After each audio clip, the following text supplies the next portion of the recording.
আসসালামু আলাইকুম প্রিয় বন্ধুগণ, কেমন আছেন? নিশ্চয় আল্লাহর রহমতে ভালো আছেন। আমরা প্রবাসীরা বছরের পর বছর এই প্রবাসে দিন যাপন করতেছি শুধুমাত্র আমাদের পরিবার এবং আত্মীয় স্বজন সবাইকে ভালো রাখার জন্য। এই দূর প্রবাসে আমরা পড়ে আছি শুধুমাত্র নিজের দেশের ভালোর জন্য, অর্থনৈতিক চাকাটা সচল রাখার জন্য।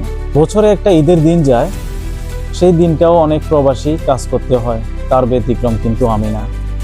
আমিও ঈদের দিন কাজ করতে হয় এবং সপ্তাহে একটা ছুটির দিন থাকে, সেই ছুটির দিনটাও অনেকের প্রবাসে থাকে না।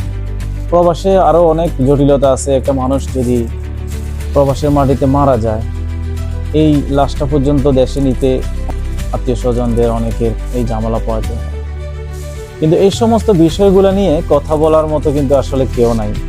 যে একজন প্রবাসী 12 ঘন্টা ডিউটি করার পরে আবার বাসায় এসে খাওয়া দাওয়া বানাই, আবার পরের দিনের জন্য প্রস্তুতি নিচ্ছে, কাজ করার জন্য প্রস্তুতি নিচ্ছে, পরের দিন কাজে যাবে। তো এইভাবে বছরের পর বছর প্রবাসীরা ছুটি থেকে বঞ্চিত, ঈদের দিনও কাজ করতে হয়। প্রবাসীরা সবসময় ত্যাগ স্বীকার করতে হয়। নিজ পরিবার এবং আত্মীয় স্বজন থেকে দূরে, হাজার হাজার কিলোমিটার দূরে এখানে থাকতে হচ্ছে। একাকিত্ব জীবন, শুধুমাত্র কিসের জন্য? কিছু টাকার জন্য, কিছু অর্থনৈতিক সচ্ছলতার জন্য। কিন্তু এই ত্যাগ করার পরেও মাঝে মধ্যে আমাদেরকে শুনতে হয় কটু কথা, আমাদেরকে শুনতে হয় আমরা নাকি নবাবজাদা। সম্প্রতি কিছুদিন আগে আমাদের নিয়ে একটি খুবই সুন্দর মন্তব্য করেছেন মাননীয় প্রতিমন্ত্রী। উনি বলেছেন আমরা প্রবাসী, আমরা নাকি কাজে ফাঁকি দিই, কাজে অমনোযোগী, এই জন্য আমাদের ভিসা বন্ধ, বিভিন্ন দেশে আমাদের ভিসা বন্ধ করে রেখেছেন।